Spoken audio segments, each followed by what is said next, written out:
Biz irademiz için buradayız. Biz adalet için buradayız. Biz hak, hukuk için buradayız.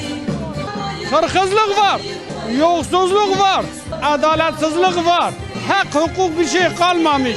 Sayın İmamoğlu, ben ilçe başkanı tanıyorum şimdiye kadar. Ben Vanlıyım, o Trabzonlu. Senin hemşeri, sen utan, ben utanmıyorum. Sayın Ahmet Özer, bir profesör, 40 yıl binlerce öğrenci yetiştirmiş.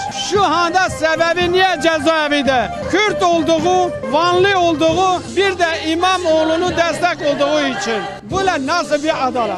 Böyle nasıl bir hukuk? Nasıl bir şey? En iyisi diyoruz ki bu sevdada vazgeç, bu milleti yakasını bırak, bu milleti daha ezme, daha artık yeter. Kimse seni daha başkan yaptırmıyoruz. Ya ben 7 tane cumhurbaşkanı gördüm, 7 cumhurbaşkanı. Böyle bir adaletsizliği görmedim. Böyle bir ayrımcılığı görmedim. Bu adam biraz evvel bizim başımızda defol git.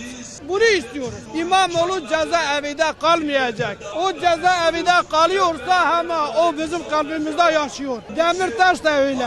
Bu cezaevinde bütün insanlar haksız, hukuksuz, adaletsiz içeridedir.